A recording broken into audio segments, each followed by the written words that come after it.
Ladies and gentlemen, welcome to Campus Consortium's EdTalks webinar series.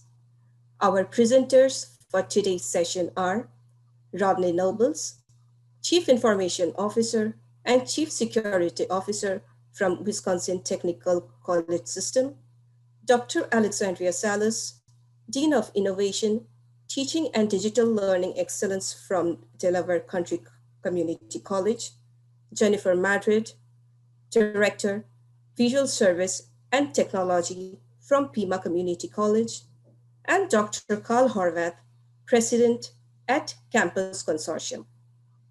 We will take questions at the end of today's presentation. Please enter the questions into the chat box or question pane in the Zoom control panel. Without further ado, please allow me to present Rodney Nobles, Dr. Alexandria Salas, Jennifer Madrid, and Dr. Carl Horvath. Over to you, Carl. Thank you, Lily. It's great to see so many people here today.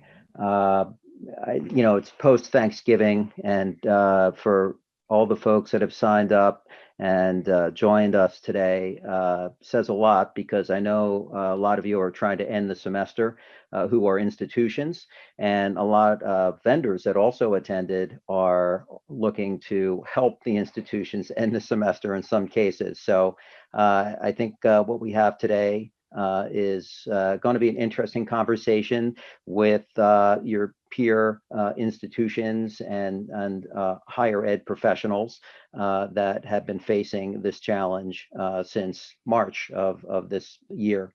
So before we begin, I just wanted to tell you a little bit about Campus Consortium.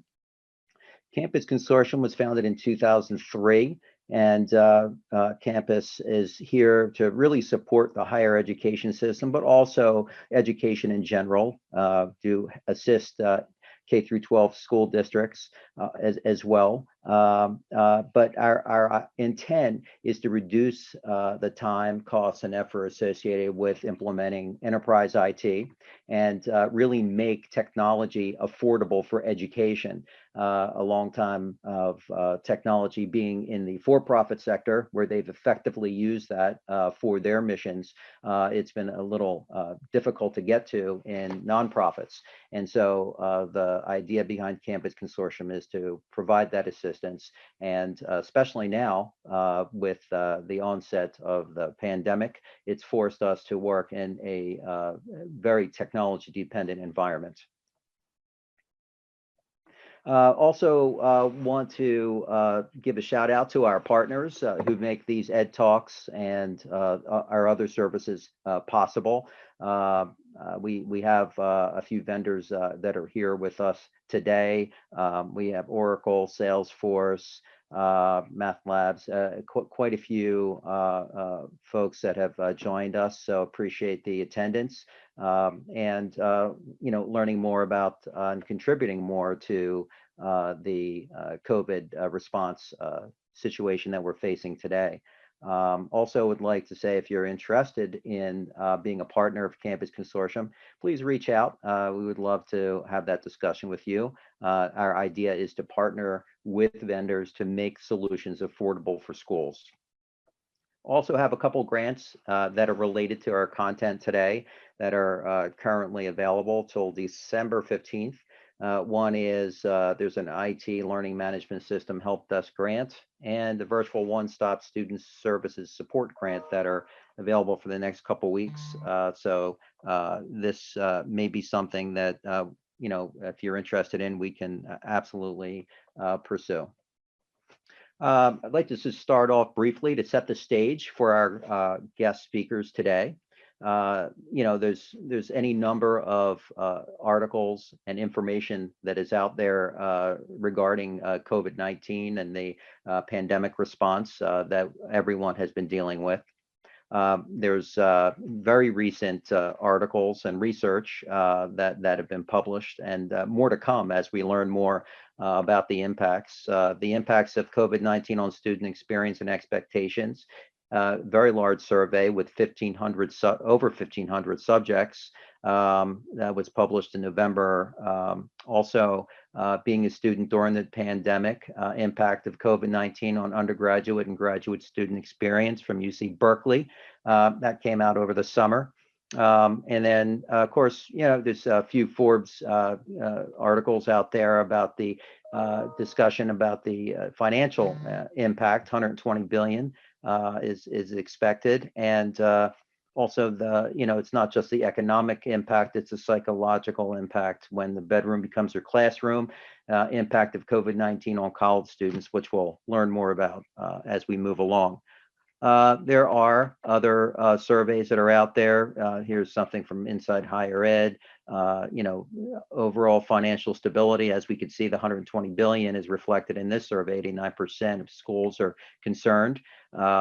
And also another survey, maintaining student engagement, is very high on institutions' list because, in my last institution, we were great at the on-ground, and we really mastered that. But then that dramatic shift in March meant everything had to be online, and we really had to respond to that to make sure that the mission of the institution, the objectives, the effectiveness of teaching and learning was consistent with the on-ground experience that students had gotten so used to. So concerns today in higher education: declining revenue and increased expenses, student enrollment, student engagement, student support, operational planning. Student engagement also covers keeping students, retention, and also, what kind of services and support can we provide students to make sure that they stick with the institution and finish their degrees. I'm going to start out with a little poll question today. If the audience wouldn't mind participating, please. How has the pandemic affected your institution? And so let's, we'd like to get an interactive process when we conduct these Ed Talks to try to get the audience involved as well, and giving us feedback and some information for our presenters to discuss. So mitigating financial cuts, appropriately staffing, improving student support, or other. And everybody's got other, I'm sure, but there's going to be certain things that will definitely rise to the top. So, many students are dealing with disruptive change, and it's not just the students, of course, it's the hybrid transition and the online completely transition that we've all had to make over the summer. There was a lot of work that went into really, how do you get computer labs that have historically always been a computer lab on campus into the online world? So this means you have to look at the licensing of your software. You have to look at how your faculty will be teaching, how your students will be accessing. And so that puts a whole host of challenges before us to make sure that the instruction is as effective on ground as it is online as it is on ground. Here's the results of that quick poll we just did. How has the pandemic affected your institution? Looks like financial cuts is definitely up there. Improving student support, also very important. Staffing, and we'll find out what some of the other ones are. We can bring them up a little bit later. But certainly, the finances is difficult. But also engaging the students is very important. And how do we maintain our quality and our value as higher eds to our students?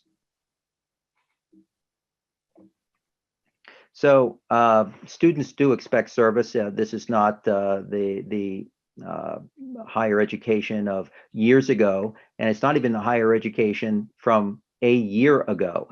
A lot has changed in the past year.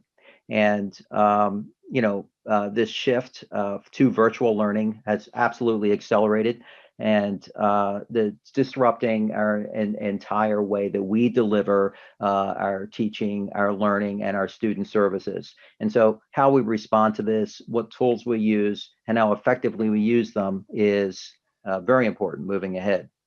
a lot of emotional shifts with students that they're experiencing as they make these adjustments. One of the articles that I found that posted talked about, the student in their bedroom. And if you read that article, you can see how it really affects the teaching and learning, and all based on a lot of the psychological effects of being remote, and also being, secluded in a way in your bedroom, day after day, week after week, month after month. The social interaction has dramatically, decreased. And the social and spatial aspects of attending school have absolutely been affected, and this is affecting our students. They want to complete the semester, want to think about getting ready for next semester, determining whether or not to stay in their current institution or transfer, or even just stopping out. What we really want to do is try to save these students. We want them to complete their degrees, and we want them to finish at our institutions. And so what can we do to help with that? And part of that is rethinking student engagement. Customer service is not just a word for for-profits now, it's for higher education and education in general. There's a certain set of expectations, and especially in the online world and the use of technology, we have to try to make the ease of access to systems, software, and people very accessible for our students, so they don't have hurdles to get over to be able to complete their degrees. So the easier we can make it, the more effective and satisfying we can make it for students. We really need to work toward that. Communication, of course, is key. And how are we doing that? If we're only communicating Monday through Friday, 9 to 5, if we're only communicating through email and no other modes of communication, that can be problematic, because now that we don't have direct access to our students, we need to find every way possible to be able to communicate with them, and make sure that if they have questions, that they can ask us as well. So we need to be available also. So it's kind of forming this student-centric culture. And again, some stats here on delayed graduation and the effects of the pandemic. We have underserved groups, and that are being disproportionately affected because of the pandemic. And also some of the economic and health impacts we just discussed. And creating this student-centric culture relies on everybody. It's not just IT, or it's not just academic affairs, or it's not just student services. It's all of us working together to create user-friendly, comprehensive support, so that students can feel confident in finishing and moving on to their next stage in life. So we can talk a little bit about, some of these aspects of what these tools and what missions that we are trying to strategize with schools about now: trust, compassion, stability, and hope for a better future. We really need to keep things optimistic and look at this as an opportunity. I've seen a lot of people talk about the pandemic as being an opportunity. It's not the one you really want, but certainly it provides an opportunity to do something to reinvent yourself as an institution. Here's just an example of how, all the different areas in an institution would, kind of need to be addressed, and how everybody can chip in and work together to provide a better student experience. So, as we all think through those things, and as all of you have been dealing with these issues as we have been working through the past 8 to 10 months, we do want to hear from our guest speakers and see how they've risen to meet some of these challenges in their institutions, and I'm sure continue to do so as the spring semester faces us, the next semester coming up. So I'd like to start out introducing Rodney Nobles. Rodney's a multifaceted technology leader. He specializes in information technology and IT security and compliance. And he aligns, of course, his IT mission with the strategic vision and goals of his institution. He promotes technology as a builder of efficiency and effectiveness.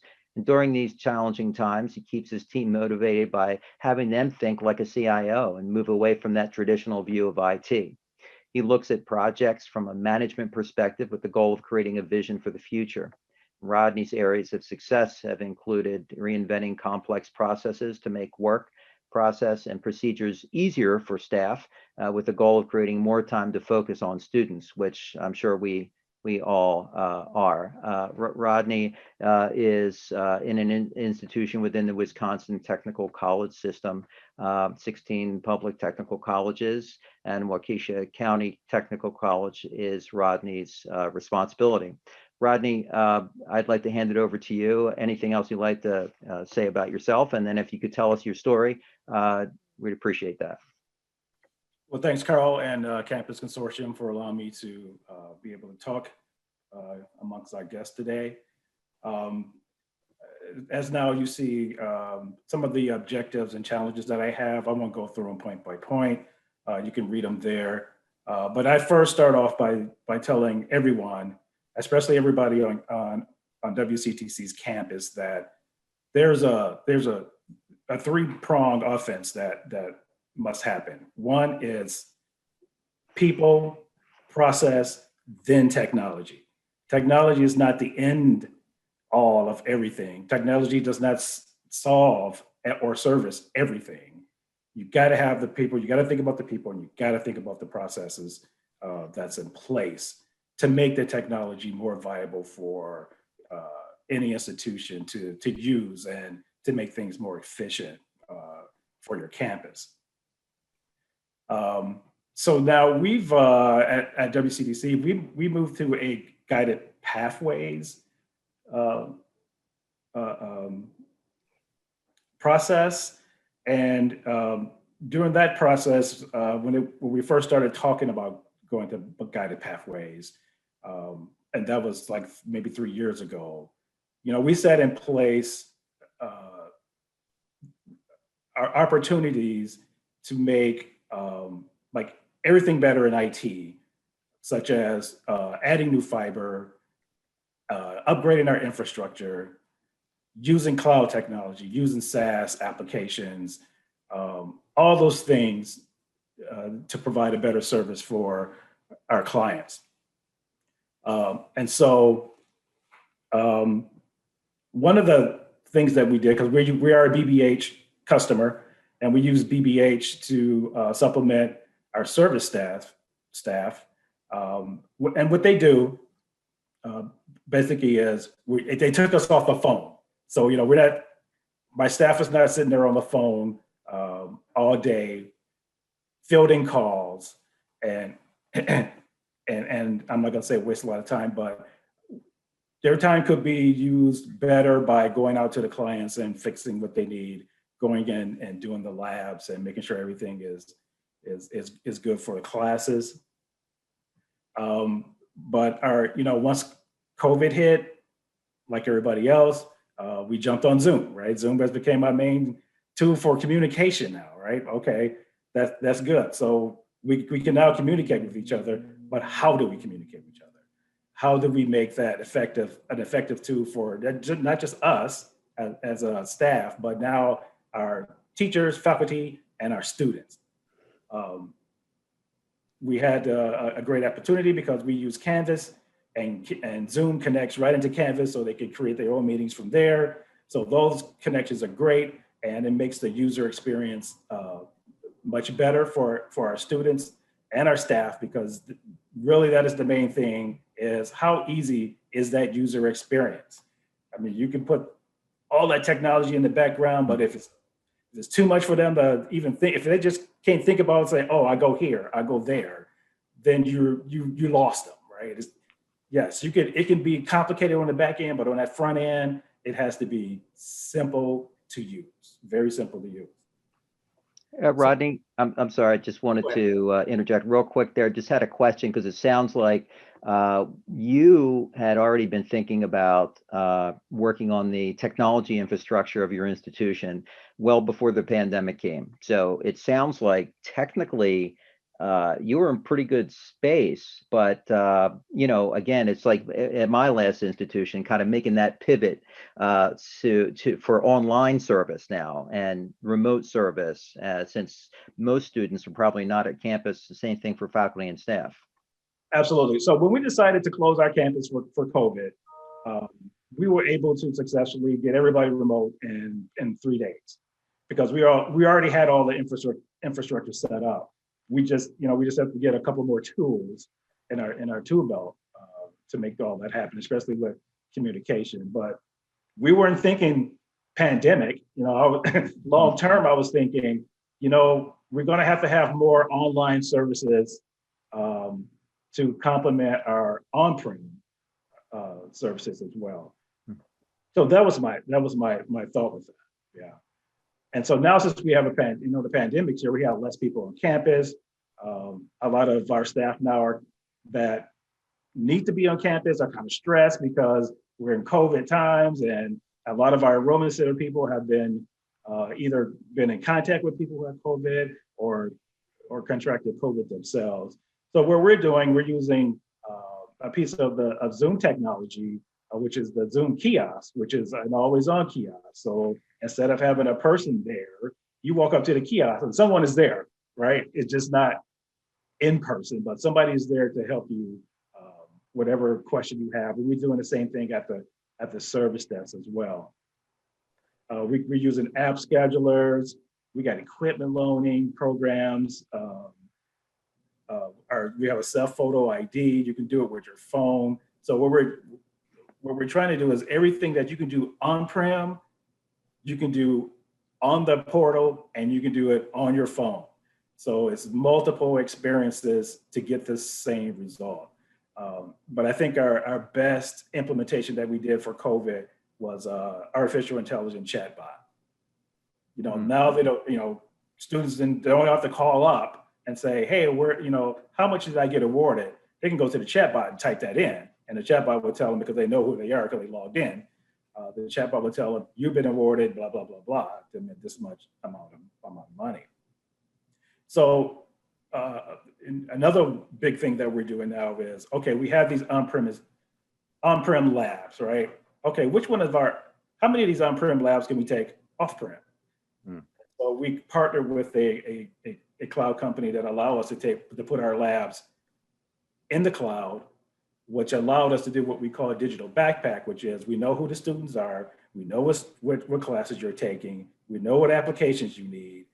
Those are going to follow you wherever you go. If you come back on-prem, you come to a lab, you get those applications. They'll follow you to whatever device you log into.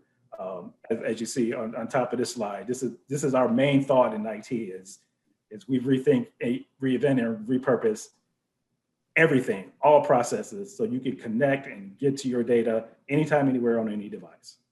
That's our mantra. That's what we do.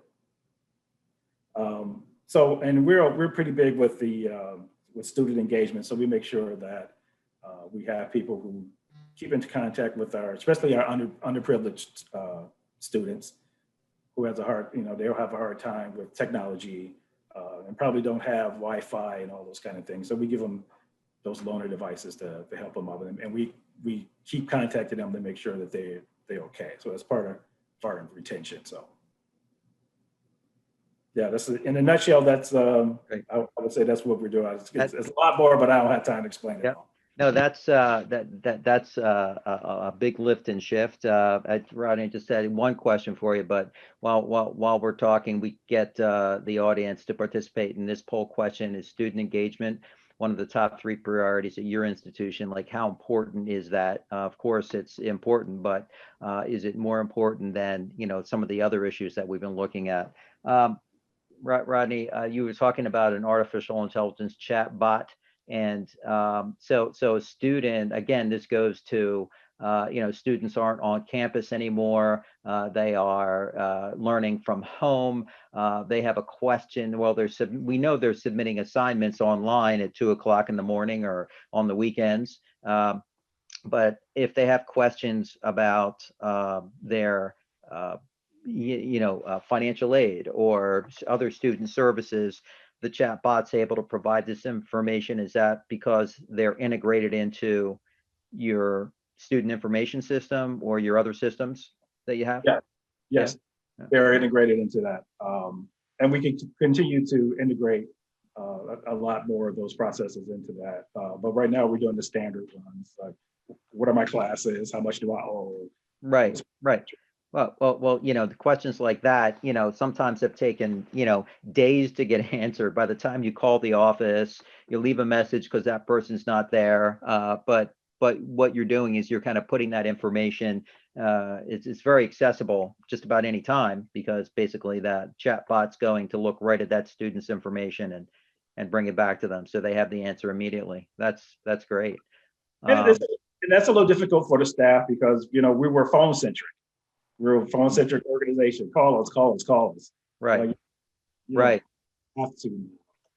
Well, that's the thing, is how can you, I guess this is not just a chat bot, but it's artificial intelligence. So, it does take on aspects of, kind of social engagement, which is good. And, that makes it a little bit easier to take when you have a question for that you need answered, because it's going to determine what you're going to do the next day. You need the answer now. So here's the results of our latest poll question. Student engagement, of course, very, very, it looks like it's #1 here out of this poll. And then an element of everything else. There's so much going on in all departments, not just IT, but again, academic affairs, student affairs, all the service related offices. Anything to do with students is going to be an issue, because that on ground environment is just gone, and so everything has to be reinvented. And the important thing is to keep the students, as we had said. So that was good. Rodney, thank you for the presentation. That was interesting. We're going to have some poll questions for you coming up in a little bit, or I'm sorry, chat questions from the chat window. I see a few of these questions are rolling in now. I'd like to introduce our next presenter, Alexandra Salas. Her background includes work as education consultant, speaker, and facilitator. She also has extensive post-secondary teaching experience in traditional and online platforms. Higher education focus areas include leadership, systems thinking, student success, globalization, technology, and innovation. Her book, Numbers and Sense: Ensuring Student Success, One Cohort at a Time, is slated for publication April 2021. Congratulations, Alex, on that publication. I am looking forward to reading that. Alex works at Delaware County Community College, located in Media, Pennsylvania, and serves Delaware and Chester counties. Very student-centered approach, and it's one of the great colleges to work for. And this year, the college was also named to the 2020 honor roll. Alexandra, thank you for joining us today. We heard from Rodney. He spoke a little bit from the technology perspective, him being a CIO and a CISO. And we really would love to get your perspective from the academic perspective, and any other perspectives that you want to provide. But we'd love to get a different slant on how you're able to connect and reach students using technology that, again, I'm sure your institution was forced into it like everybody else. How did you respond to it, and what are some of the solutions that you came up with? Well, similar, thank you. Thank you for having me. Similar to Rodney's experience, our college was fortunate enough to already have an infrastructure. So it was just building upon that and ensuring that it exceeded critical mass. So we definitely had the tools, but of course it was a learning curve. One of the first things that we did, we called it online ER, because it was transition triage. Starting March, it was sudden, it happened to everybody, and we just had to get everybody on board. It was during spring break when we heard the news that we had to all work remote. So it was a question of maintaining communication and being seamless, right, in our in our connections and our coordination so that we can inform the students, inform the faculty, help bring on board those faculty who were less familiar with the tools and the technology, and then provide continuity of services, right? We could no longer meet with them. And so we had to provide just-in-time training. So we had countless sessions for faculty, similar for students, and then it was just a coordinated effort, to talk about best practices, have discussion, panel discussions, managing course content. We had to talk about the tools that we had on tap. We are a Canvas school, but we also use Microsoft products. So definitely the use of Teams, learning how to use collaborative online tools, texting. So there were a number of tools that we already had on tap, but then we also had to invest in a couple of others just to get us, to move forward a little bit more. We had to think about online proctoring, which is still a challenge, not just for us, but for everybody else. It's new. It's not something you're accustomed to using on a regular basis. So how do you use it? How much do you use it? For which assessments are really critical that you use online proctoring? Engagement tools such as like Poll Everywhere, Kahoot, how do you use Slack? There's so many tools to choose from. How do you decide which ones are the ones that you should use? So you're not overwhelming people and oversaturating their inboxes or training sessions about, how to use a particular tool. It needed to be deliberate. And so I think that, over time, over the last 9.5 months, it's not a perfect system, but the objective is to listen to what the faculty needs are and what the student needs are and what the administration's needs are so that we can continuously come up with ongoing workshops and sessions and meet so that we can figure out the best way to stay student ready. Alex, so it sounds like, again, your institution, like Rodney's, was pretty well equipped from a technology standpoint and technology infrastructure standpoint, but Yes. It was a pivot to kind of working in a new way. And you mentioned a number of different pieces of software that you had to, or tools you had to acquire.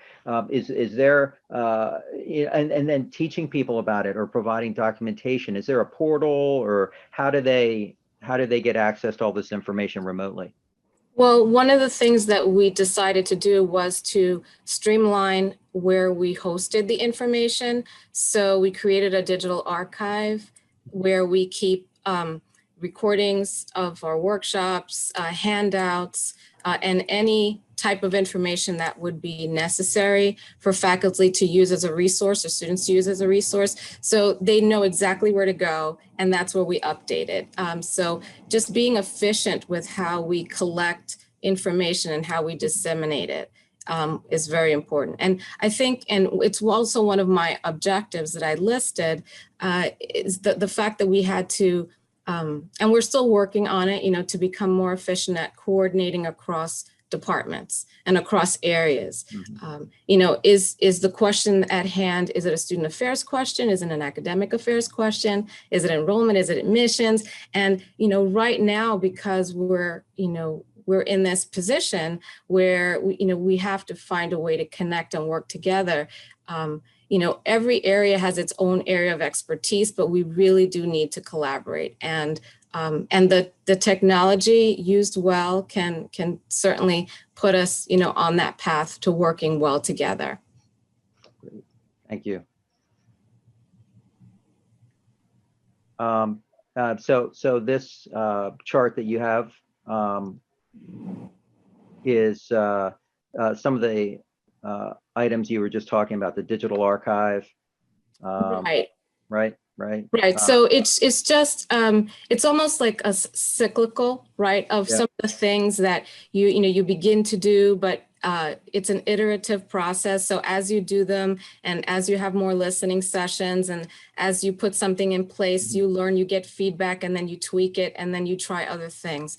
But most importantly, during this time of social distancing where we're all disconnected, building that community of care is really at the very top of our priority list. But it's not the most important thing. And in order to build a community of care, you have to connect with people and you have to talk to them. So one of the most important things that we have done is to survey our community and also survey the students. And we've had moderated student panel sessions, and we've learned a lot because by listening to our customers, which are the students, right, we are learning what their needs are and how they're feeling, you know, and what is it that that we're doing well and what are areas that we need to improve. You know, having climate surveys so we could learn more about the students, it also helps us shape our ongoing professional development. One of the things that we learned by surveying the students and also having the panels is that their emotional well-being, their physical well-being, and financial well-being are at the top of the list. Some are new to the technology, but again, that you can learn when your well-being is affected. It goes a little deeper than just learning how to use a tool or getting access to a particular tool. And so everything that we've been doing since March have really shaped our intentional use of the technology, and it has defined the types of support that we need to continuously provide to, you know, to our students. Great. I'm just going to put up this next poll question. What's the biggest challenge in moving to remote learning? Lack of pre-planning, supporting students, lack of flexible budget, appropriate levels of staffing and support for faculty, systems, processes to support operations remotely, and other.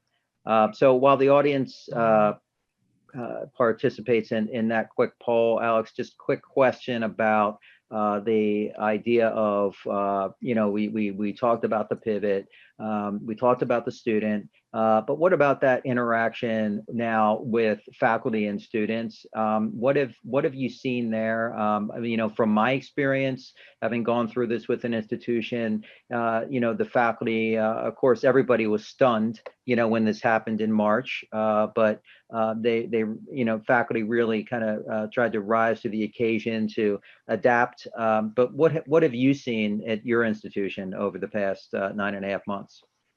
Well, at our institutions, as in most others, we have online programs, and then we also have the traditional face-to-face. So initially, it was just making sure that we could move the content and that students could continue taking courses without interruption, whether it was face-to-face or online. Online was going to happen anyway. But now that we survived the spring semester, survived summer, and we are into fall, it's no longer triage. So one of the efforts that we continuously strive to support is the professional development, whether it's engaging faculty to look at quality matters, the use of rubrics, other pedagogical supports, having conversations, because we have many faculty who are real super users of online education. And so, you know, it's important for their peers to hear it from, you know, the faculty, how they're using the technology, what lessons learned, things that work, things that don't work. And then, you know, we have instructional design support. We have our Center for Excellence who can provide support. And it's just having that open door, right? Open lab kind of opportunity for faculty at every level to be able to connect with us and be able to ask us questions. So some of the tools, one of the new tools that we did provide was Blackboard Ally, because it's an accessibility software. It integrates directly with Canvas, and it provides alternate accessible documents and files for students, you know, depending on what their accommodations are. We also got CourseArc, which provides faculty the opportunity to create more interactive tools, you know, and course objects outside of what Canvas can provide. The CourseArc, we only were able to afford limited licenses, but we're piloting that right now to see if it's something that that we can expand.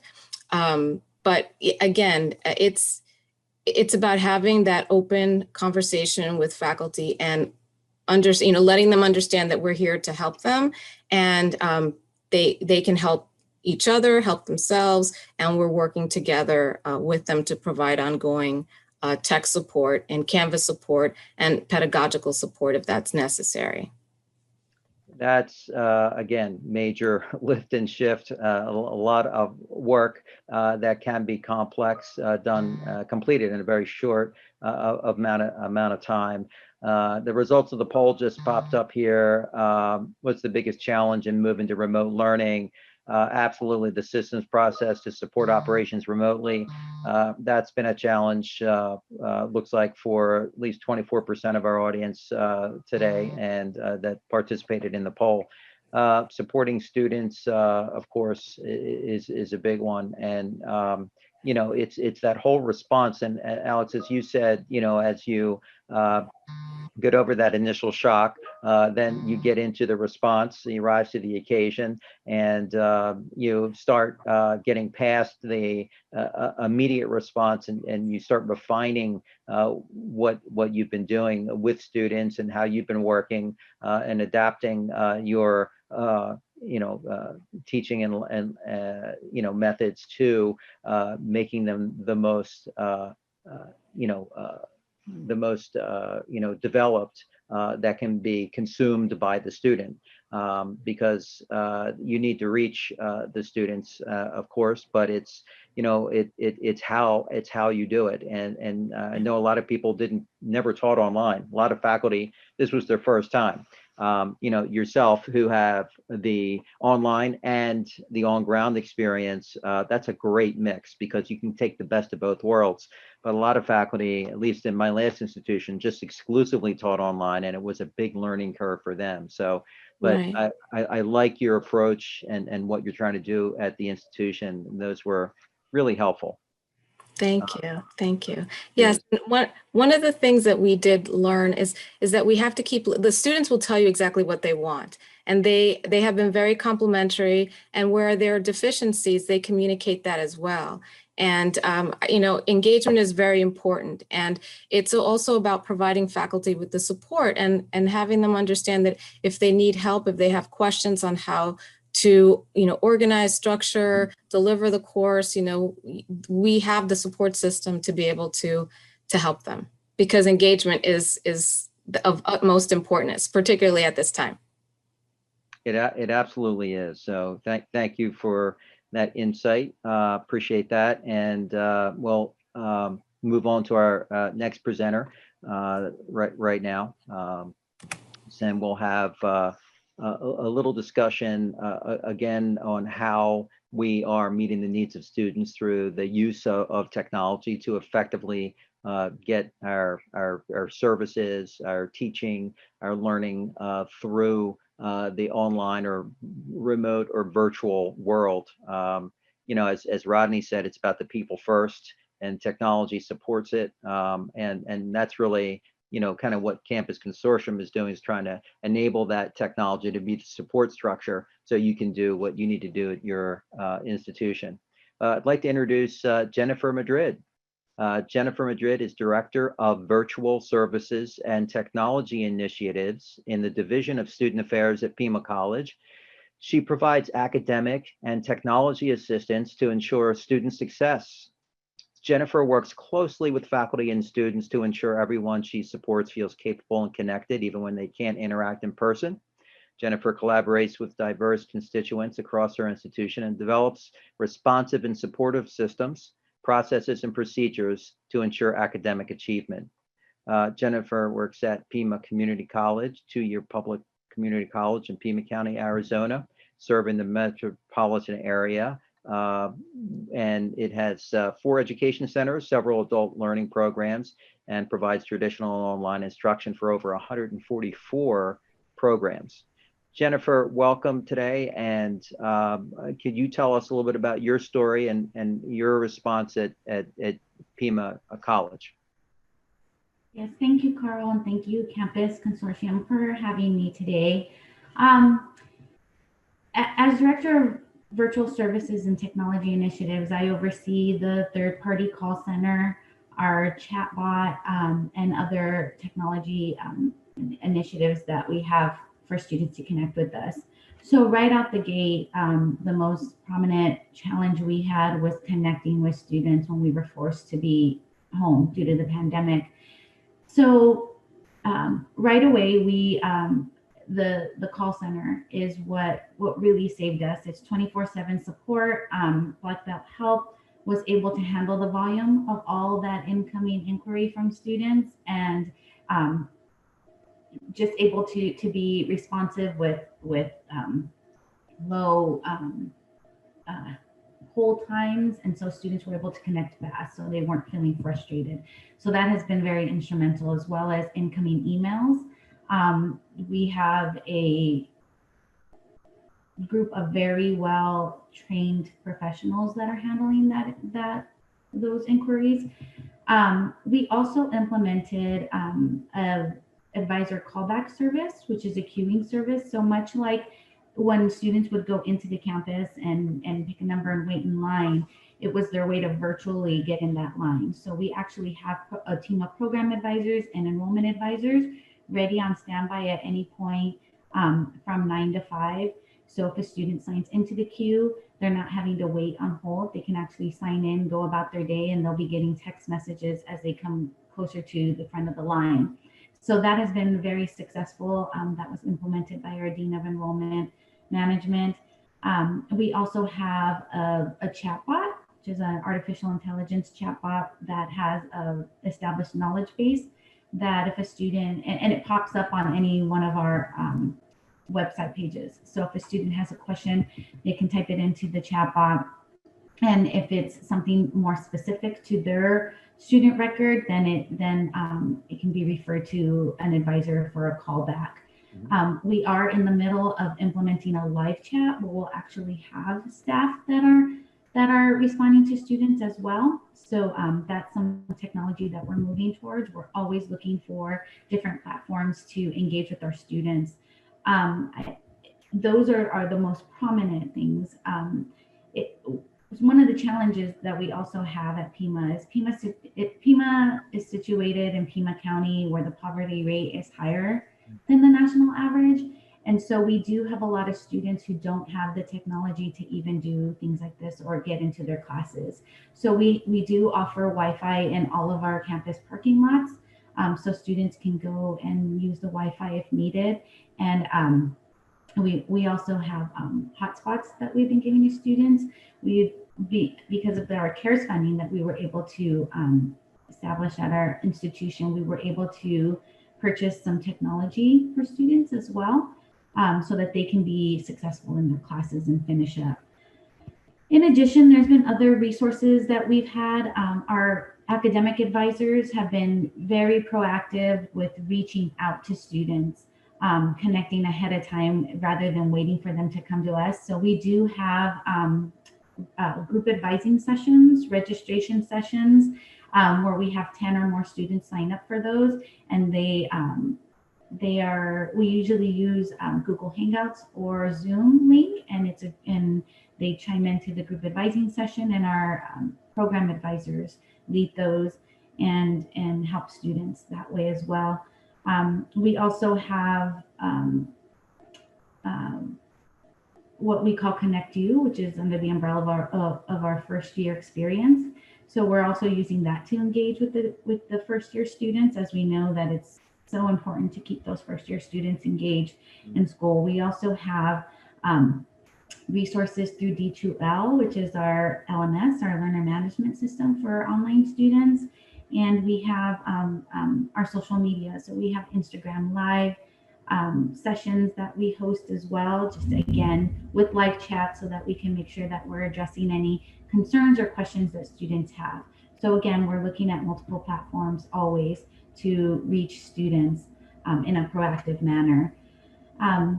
The other thing that I think has really helped is getting those tools in the hands of our advisors. So much like our students who may have had some challenges with technology, our staff has as well. They're using technology to virtually advise that they maybe weren't comfortable with or didn't have the knowledge to have before. And so we have really stepped up and trained our staff to be virtual advisors what that means to be on video, how to communicate through email at a higher level.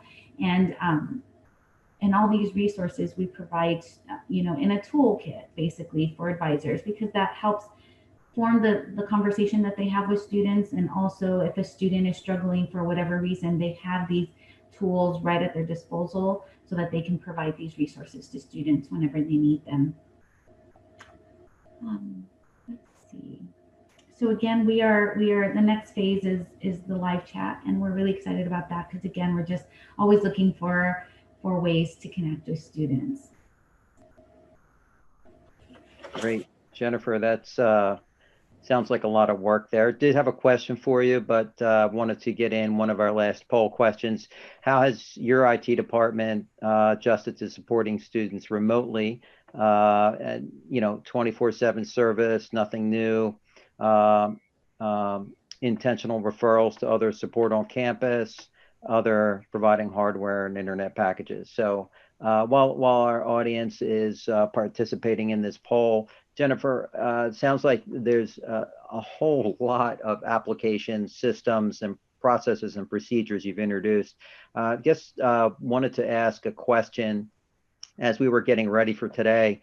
I think I said something like, well, maybe this time next year it'll be back to normal. I know nothing will be normal again after the pandemic, but would like to know what you think out of all those things, what's going to stick? I mean, I guess you didn't have 24/7 service or, a chat bot in the past, but now you do. Do you think things like that are going to stick around after we go back to students coming to on-ground classes? I do. I think that's one of the benefits. If there is a positive outcome to anything that's come from the pandemic, is that we have implemented, some of this technology that maybe we were waiting a little while to do. I can tell you our chancellor is very excited about any type of technology or any AI that we can do, how we can reach students in multiple ways. So I definitely think that a lot of this will stay in place. We did have a 24/7 call center before all this happened, but they've just been instrumental, in just the volume that we couldn't handle as a college on our own. So I do see even more live chatbot. We haven't quite gotten to the point where we text students, but I think that's where we're going next as an institution. Just one more way to connect with students, get those important announcements out. For example, payment deadline announcements. I think that that's really crucial. Students might forget that they have to make their their registration. So that's an area that we are exploring next as well.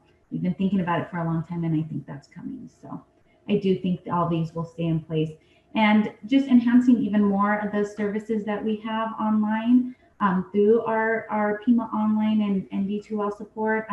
We have online coaches because online retention in online classes is lower than traditional classes. We do have those success coaches in place that will help with